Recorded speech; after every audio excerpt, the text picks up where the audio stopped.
Welcome to Community Watch, and today we'll be discussing a documentary, amongst other things, about pollution, water pollution. So stay tuned, we'll be back right after this. Your life is filled with opportunities to show the world you can take charge. It's waking up each day with a mission. It's working each day toward a goal. It's choosing to rise. It's charging forward with a purpose. It's changing the course of your life and taking charge of your future. If you're ready to be a Take Charger, enroll at Georgia Highlands College today.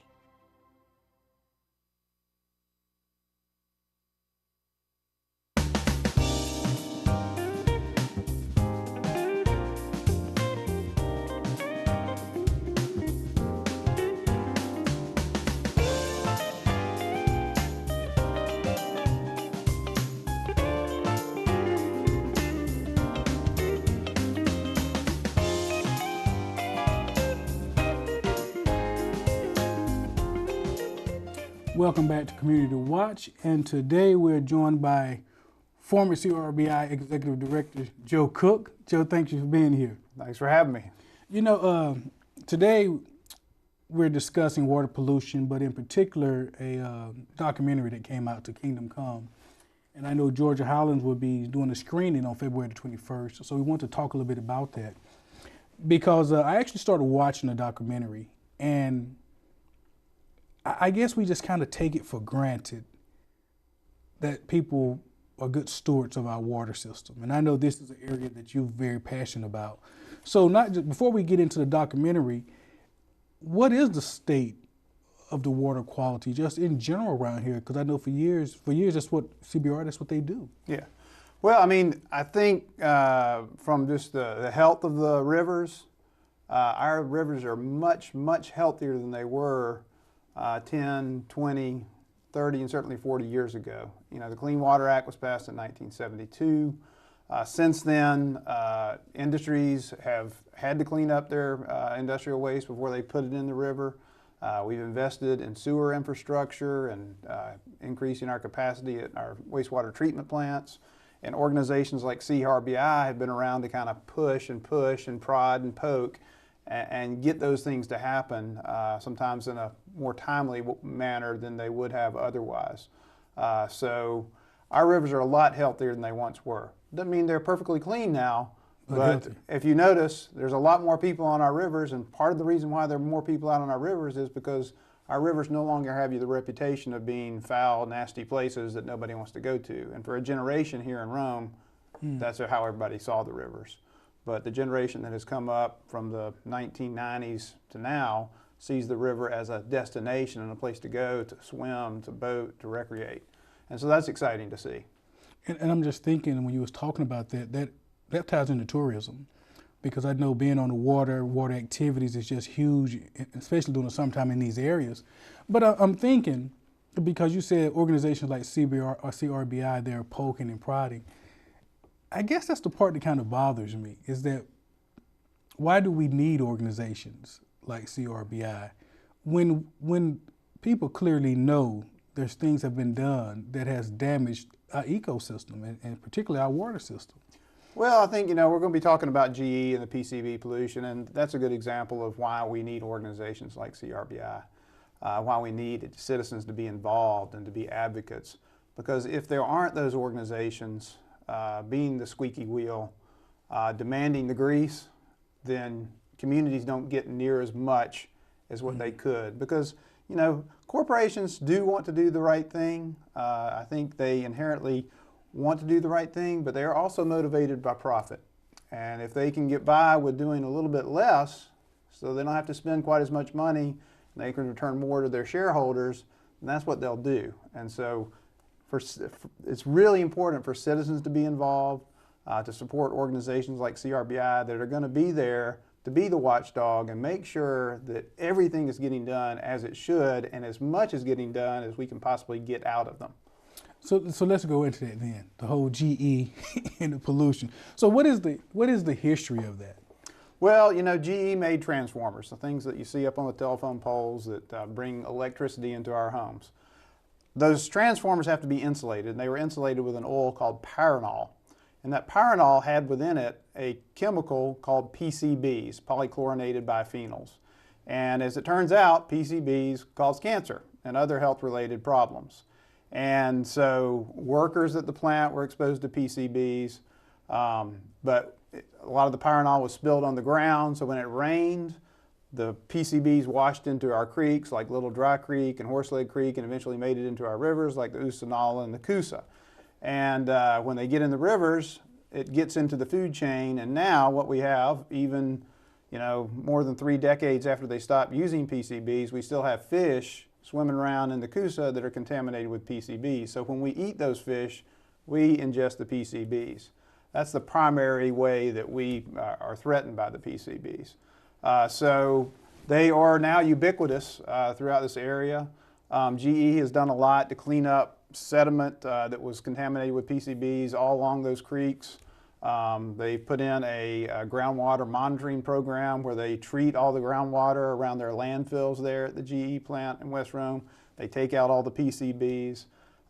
So right now what we have is at the GE plant is a system that will work in perpetuity to suck up all the water that's coming in contact with the PCBs that are in the landfill out there, treating that water, taking out the PCBs, and sending the water to the wastewater treatment plant where it'll be continue to be treated and then sent to the Coosa River. So what Does about? that all make sense? I'm thinking. But what about the PCBs that's in the river? Well, the PCBs that are in the river are in the sediment, and so you could go in, you could dredge up that sediment and take all the PCBs out and haul them off. They did that on the Hudson River up in New England, and they talked about doing it here on the Coosa, but it was determined that it may or may not have the benefits that we want.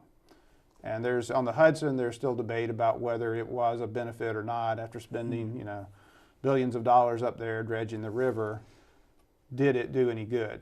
And that was the debate down here. And ultimately, the state, EPD, Environmental Protection Division, and GE came to the conclusion that it was not the best thing to do to dredge the river for those PCBs. So wait a minute, so that I'm clear here. So is PCB? I'm assuming it's a chemical. Yes. But I'm just assuming it has a different density or something than water. That way it can be separated from the water. Well, it's the thing that you have to remember about PCBs is once they're in the environment, they don't break down and go away. They pretty much stay there for a long, long time, and they don't degrade and become their smaller components. It remains in the environment, for a long, long time, and that's why we're continuing to have fish with PCBs in them, because that PCB is still in the sediment. The smallest critters are down there in the sediment eating and getting contaminated with the PCBs. The little small fish eat those little macroinvertebrate insects that are in the water. They get PCBs in them, and it just works up the food chain. And the biggest fish have the most PCBs in them. Fish we eat. Yes. And that's why we have fish advisories on all our rivers because of the PCBs. They have advisories saying, don't eat this kind of fish but more than once a month, or this kind of fish more than once a week. And, for most of us, we are not subsisting on fish caught from the Coosa River, the Etowah River, the Oostenaula. So most of us, it's not really an issue. But for a lot of people out there, if you go to Lock and Dam, you will see some subsistence fishermen, and they're down there catching fish every week, and they don't throw them back. They're taking them home, they're eating them. That's particularly a problem for mothers, expectant mothers, nursing mothers, because those PCBs can be transferred on to the baby. So it's more of a concern for those people that are subsisting on eating the fish, and that's not a huge part of the population, and that's a population that is in large part marginalized. These are not wealthy and powerful people that are out there catching fish from the river every week and eating them at home. That's what I was thinking when you were saying that, is that unfortunately the people that are probably living off that subsistence of fish are probably people with not a big voice.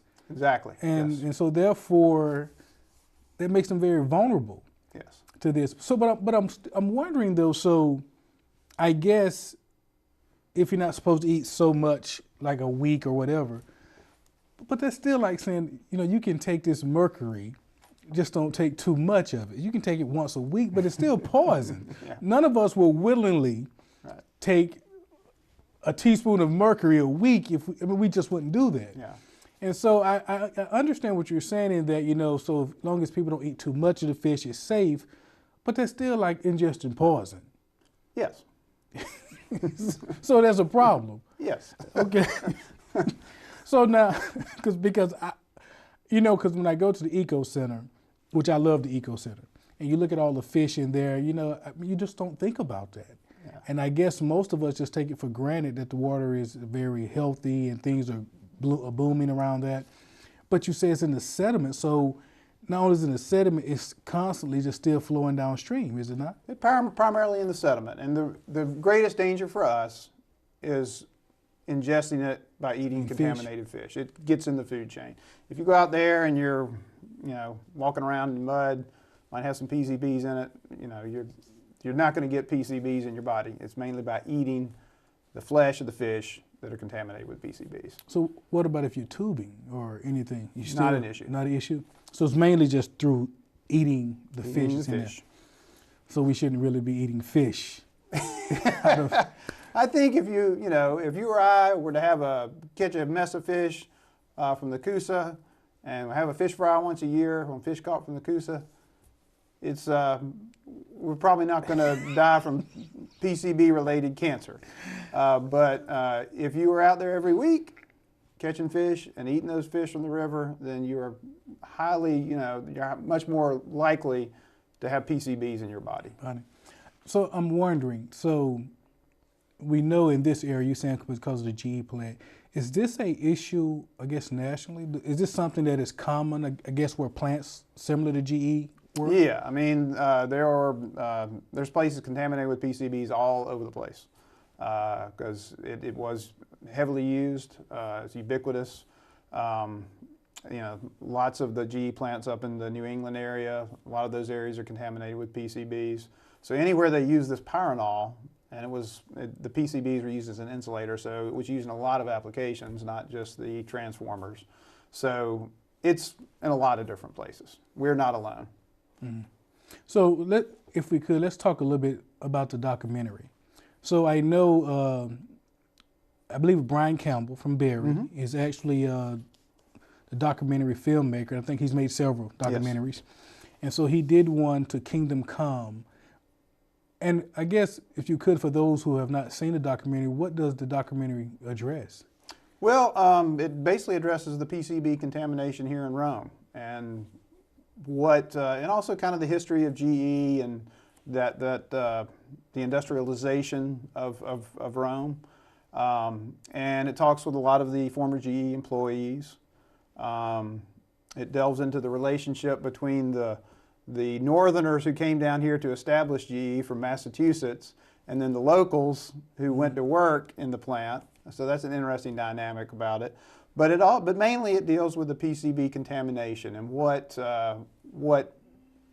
ended up happening after they discovered, oh, this is not a good thing, it's in the environment, and how it's affected the community.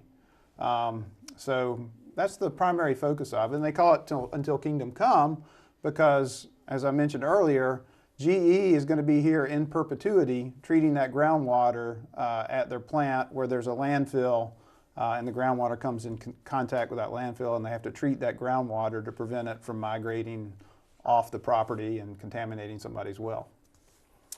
We don't have a lot of time, but before we take our first break, but I'm just wondering, so what can be done with that land?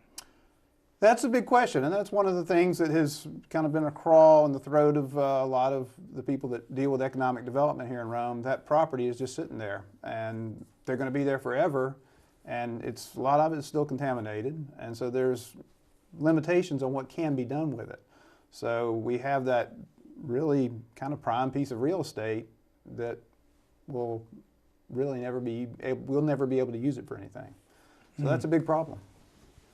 All right, we got to take a quick break right quick, but we'll be right back to talk more right after this.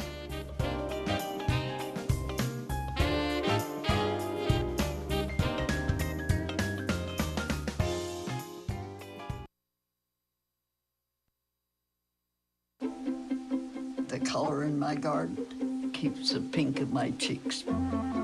I was very independent and thought I could take care of myself. I fell and I had to have Meals on Wheels. They're my savior. My name is Lola Silvestri. America, let's do lunch. Drop off a hot meal and say hello. Volunteer by donating your lunch break at americaletsdolunch.org. Welcome back to Community to Watch. Today we're joined by Mr. Joe Cook, and we're talking about a documentary and really water pollution here in Rome primarily.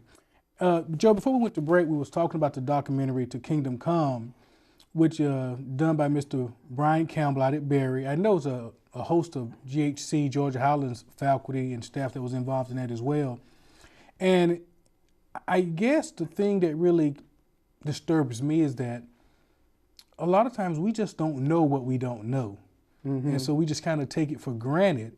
But if we don't know, then it's almost like we can't even be involved. Yeah. And so when something like this comes out, it's very important because I'm sure GE is doing their part, the federal government, the city, everybody is doing their part, but still as citizens, we have a responsibility to police the police, so to speak. We got to make sure everyone is doing their part. Right.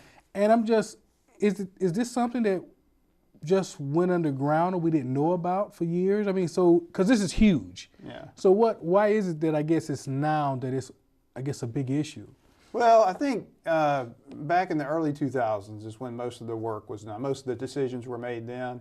That's when EPA, U.S. Environmental Protection Agency, was trying to figure out, well, do we want to put this on the Superfund list? Does it rise to that level of contamination? And EPD was working with GE, EPD being Georgia's Environmental Protection Division. They were working with GE to try to figure out how are we going to clean this up. And so a lot of the decisions about the cleanup were made back in the early 2000s. And so once those decisions were made, basically it was a done deal. This is what we're getting as far as a cleanup. We're not going to get any more. And I think the documentary came along because Brian Campbell had moved here and he was looking at it with just new eyes, you know. He hadn't been here for 2 decades, like a lot of us. And so he wasn't aware of the story. And I think it's been really great for new eyes to look on our history and go, hey, wait a minute, you know, this is still here and there's still some issues that, you know, probably should be addressed. And just kind of looking at what GE has done for the city. This is a great economic boom when they came here in the 1950s, and now the legacy that they leave with us. And so it's an interesting story to tell. You know, from what I would gather in talking, you said so the is it Pyranol? Pyranol is the name of the product that was used in it. So it wasn't only just used at GE, but the employees had access to it as well. Yeah. Yeah, there were 5,000 GE employees over the life of that plant, 5,000. From 1952 to 1969, GE actually sold the Pyranol oil to their employees who took it home and they used it as a insecticide, like treating their homes for termites. They used it as a dust suppressant, like on dirt roads. You could put it on and it would keep the dust down. So there's untold number of places in residential areas where the Pyranol might still exist. And that was one of the big things that we looked at when back in the early 2000s we were trying to come up with a great cleanup plan. And CRBI was advocating you need to do a comprehensive investigation of all the homes that GE employees have lived in. You know the addresses, you know the names of the people who work for you, and you know where you sent their paychecks. You know where to find them. GE, you should go and investigate these places and figure out, is there any PCBs here? Well, guess how many places they investigated? Not many. Of the 5,000 employees, they investigated 103 sites. They actually tested for PCBs at just 69 sites, and they actually did cleanups, I think, at like about, well, I think 16 to 19 sites. So very few residential sites were actually cleaned up as a result of any of the investigations. And there's 5,000 employees. So nobody knows how much Pyranol was sold. Nobody knows who took it home. But what we said was, GE should do a more comprehensive job of investigating these sites. Wait a minute now. 5,000 employees. They tested, you said 100, you said 100 sites? They investigated 100 sites. Tested 69 and did cleanup on 16. Yeah. So we clearly, so then the data would suggest that clearly there's more residential sites probably with Pyranol. Yes. And this is a story that is relayed in the documentary. When we learned that this testing program was not really robust, we called EPD and we talked to EPD and we said, you know, this residential testing program is not what we want. And the fellow that I talked to at EPD said, you know, you're right. This is not the best, but this is the best that we can get GE to do. And we can't get them to do more, basically is what he was telling me. He said, this is the best we can do. We know we'd like to see better, but it's the best we can do. So we went and shared that information with the Floyd County Commission one week, and we said, Floyd County Commission, we want you to stand up for us and demand that GE do more testing and a more robust residential testing program. And the next week, we went to the City Commission and made that same presentation. Well, when we showed up at the City Commission to make that presentation, who showed up? The very person that I talked to at EPD that said that this was not the best that they could do, but it was the best they could get GE to do. Mm-hmm. He was there, along with the director of the Environmental Protection Division, as well as the general manager over the GE plant. And after I made my presentation to the City Commission, said we want a better residential testing program, the fellow from EPD that had told me a few weeks before that it was not the best that they could do, got up before the City Commission and said, the residential testing program in Rome is the shining star of our work here in Rome. And at that point, we realized fighting GE is like fighting a small country because they have more money, more lawyers, more scientists, and they are going to fight the very end to do as little as they possibly can when it comes to this residential testing program. And the state is powerless to make them do anything more. So we don't know, but we can do, but I can assume that there's potentially people that could have been harmed. Possibly, yes. Yeah, but we don't know. No, we don't know, and there's never been an investigation to figure out, you know, how many homes have PCBs in them. And even with the cleanup that they did do we know to what level? Did they come back and test again? I mean, yeah, I mean, like one of the things they're doing right now, I keep going back to, is that there's a landfill at the property, and there's some PCBs and other contaminants in that landfill. And so the water in the ground, they want to try to keep it from coming in contact with that landfill material. Mm-hmm. So they have a pumping system out there where they're constantly pumping water out of the ground and treating it. And so they have to submit data to Georgia's Environmental Protection Division on a regular basis to show that program is working. And this came up several years ago, about 3 or 4 years ago. We were looking at their reporting data, and we saw that they were only having to report the groundwater levels twice a year to EPD.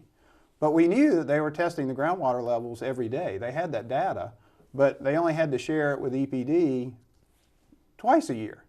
And so we talked to GE and we talked to EPD and said, hey, why don't y'all, they have the data every day, why don't you make them share that with you, all the data they have, and that way we, the people, will have better assurance that the groundwater system is working, because 2 times a year, it doesn't give you much information. So we were able to get EPD to go, yeah, GE, send us that data. And so, that's the way that CRBI has been able to stay involved and make a little bit of a difference so that the data at least is there and we can go check it, should we decide to check it, and make sure that that groundwater system is doing what it's supposed to do. So, you know, it's a matter of, right now, it's a matter of continuing to check up and make sure that things are working as planned. You know, in this discussion, and we're talking about a large tract of land, a large amount of land that basically is limited, as you said, to what can be done with it. Yeah. And so, from a economic development standpoint, I mean, it's kind of like a sore spot. I mean, because you have this land that basically can't be used or very limited use. And so, and if GE is pretty much going to be here in perpetuity, then is that the best we can hope for? I mean, it's GE's property, so GE can do what they want to with it. Yeah. But I mean, yeah, there are certainly possibilities. I mean, people have suggested putting in a solar array out there. You know, that's something that's not going to necessarily disturb the soil and mess things up, but you could, you know, use it for that purpose. I'm sure there are innovative things that could be done out there to repurpose it and reuse it, but yet not completely redevelop it and get into any of the contamination that's there, and still allow that groundwater treatment system to continue to operate. So now, outside of what is it, Paranol? Paranol. Is there any other major concerns that we have right now, though, outside of that? I mean, besides this whole GE thing, any other things that should we be concerned about for as our water quality? Associated with GE? Or just in general in Rome, our water quality? You said it's pretty healthy, but... Yeah, I mean, you know, we have issues with sewage overflows on occasion. Our sewer system still gets overwhelmed sometimes or gets backed up. So, you know, that's an issue that involves, one, being willing to invest in our infrastructure and make sure that our infrastructure is up to snuff and is not going to contaminate our water when we have a heavy rain or if we have clogged pipes from grease and oil and fats. So, you know, that's an issue. We always need to be investing in sewer infrastructure, making sure that our sewer system is top notch and everything that we send down the toilet is being treated before it goes into the river. We have issues with, you know, we're in a growth mode right now. We have a lot of development, a lot of buildings going on. And when you clear land and it rains, that dirt gets washed into our streams, and that can be very unhealthy for our streams and our rivers and the critters that live in them. So there are things that need to be done to keep the dirt on the sites. So, you know, some of those issues, the sediment from land clearing projects, making sure that our sewage infrastructure is up to snuff, those are things that can help prevent our rivers from becoming polluted. All right, well, we got to take another break, so stay with us. We'll be right back right after this.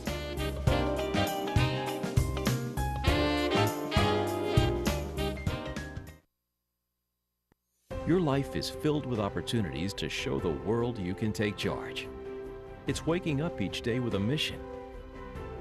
It's working each day toward a goal. It's choosing to rise. It's charging forward with a purpose. It's changing the course of your life and taking charge of your future. If you're ready to be a Take Charger, enroll at Georgia Highlands College today. Welcome back to Community Watch, and I've been joined today with Mr. Joe Cook as we've been talking about the legacy of GE and the Paranol and the PCB's contamination in our water system. That's a fascinating discussion, and so I'm hoping people will come out on February the 21st at 6 p.m. here at Heritage Hall. Georgia Highlands will be having a screening on the documentary To Kingdom Come. And I just think people need to come out because it's an interesting story that more citizens need to know about. Yeah. And so I think at least if we know, we can support more organizations like CRBI, and we can even make sure that we're keeping up and holding people accountable for this. I want to thank Mr. Cook for being with us here today. I want to thank you, and we will see you next week on Community Watch.